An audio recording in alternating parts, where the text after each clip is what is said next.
बाद छत्तीसगढ़ के मुख्यमंत्री भूपेश बघेल दिल्ली दौरे से लौटे।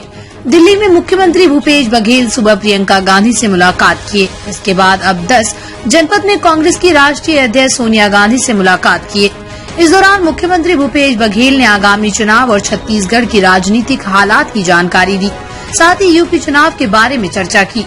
झीरम घाटी मामले की जांच रिपोर्ट को लेकर सीएम ने कहा कि आज राजभवन से रिपोर्ट राज्य सरकार को सौंप दी गई। राज्य सरकार इस रिपोर्ट को सार्वजनिक नहीं करेगी क्योंकि रिपोर्ट अभी अधूरी है। उन्होंने कहा कि आयोग के सचिव ने लिखा है जांच पूरी नहीं हुई। इधर रिपोर्ट भी सौंप दी गई। इस मामले को लेकर अलग अलग तथ्य सामने आ रहे हैं। अलग अलग बातें सामने आने के बाद और एजी और विधि विभाग के अभिमत के बाद राज्य सरकार ने नए सिरे से आयोग का गठन किया जो आगे जांच करेगी। श्रीमती सोनिया गांधी जी से सौजन्य भेंट हुई और बहुत दिन से जो कोरोना काल के कारण से उनसे मुलाकात नहीं हो पाई थी और मैंने निवेदन किया था कि मिलने का समय दिया जाए, तो मुलाकात हुई और सौजन्य मुलाकात हुई और करीब 40 मिनट तक की बातें हुई।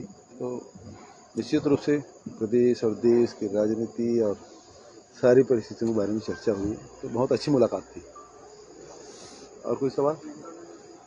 प्रियंका जी के साथ क्योंकि अब ऑब्जर्वर हूँ यूपी का, तो यूपी के बारे में भी चर्चा हुई और बहुत अच्छा जा रहा है यूपी में। संगठन के काम भी बहुत अच्छे रहे हैं। लोगों के जो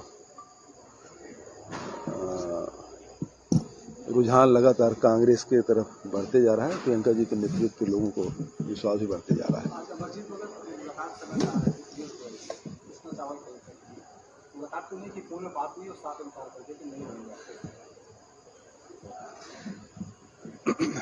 देखिए, यहाँ लगभग 500 राइस मिल है और यहाँ करीब 60% जो धान है वो उष्णा क्वालिटी के हैं और उष्णा को बढ़ावा पिछले समय केंद्र सरकार देती रही और इस कारण से राइस मिल भी बढ़े और उत्पादन बढ़ाना है करके ये उष्णा क्वालिटी के चावल भी लोग बोते रहे।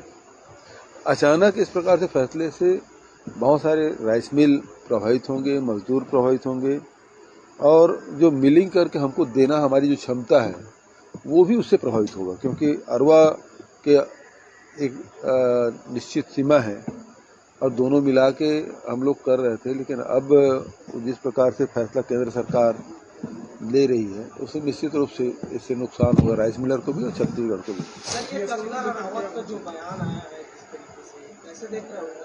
कौन सा रहा? अंग्रेजों की लाठियां और गोली भी खाए और उन महान विभूतियों का, हमारे पूर्वजों का अपमान है सीधा सीधा। जो ये कहते हैं कि आज़ादी भीख में मिली थी, इससे ज़्यादा शर्मनाक बयान कुछ नहीं हो सकता। उसको माफ़ी मांगना चाहिए देश से।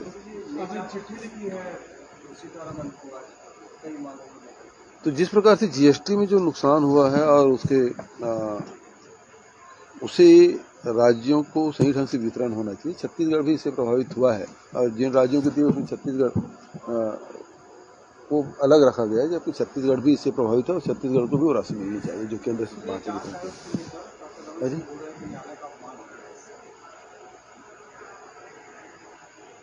इसमें न्यायालय कौन सा अपमान हुआ भाई? ये तो आयोग था जो रमन सिंह की सरकार ने, उस समय तत्कालीन सरकार ने उसको गठित किया था। 20 बार उसका समय बढ़ाया गया। समय बढ़ने के उपरांत भी उसे जून के महीने में अंतिम अवसर दिया गया। सितंबर में आयोग के सचिव लिखते हैं कि जांच कंप्लीट नहीं हुई है और उसी समय जस्टिस मिश्रा जो इस एकल सदस्यीय समिति के अध्यक्ष थे, उसका मुख्य सचिव के रूप में आंध्र प्रदेश में स्थानांतरण हो गया। तो ऐसी स्थिति में मैंने सीधा विधि विभाग से अभिमत लिया कि इसमें अब ये परिस्थिति बनी है, तो इसमें हमारे पास ऑप्शन क्या है। और इस बीच में मीडिया के माध्यम से पता चलता है कि राजभवन में दे दिया गया। आज मुझे अधिकारियों ने जानकारी दी कि राजभवन से वो जो रिपोर्ट है, अधूरी रिपोर्ट है, वो राज्य सरकार को सौंप दिया गया है। तो अब आप लोग क्या करेंगे उस रिपोर्ट? अब सवाल इस बात का है कि रमन सिंह अब बताए कि इसमें न्यायालय का अवमानना कहां से हो गया? क्योंकि आयोग की रिपोर्ट यदि पूरा हो जाता है तो ऐसे में एक्शन टेकन रिपोर्ट के साथ राज्य विधानसभा में रखा जाता है।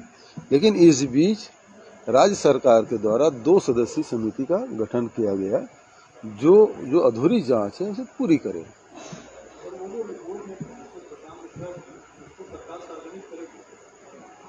बिल्कुल नहीं करेगी, जांच अधूरी रिपोर्ट है, कैसे करोगे आप?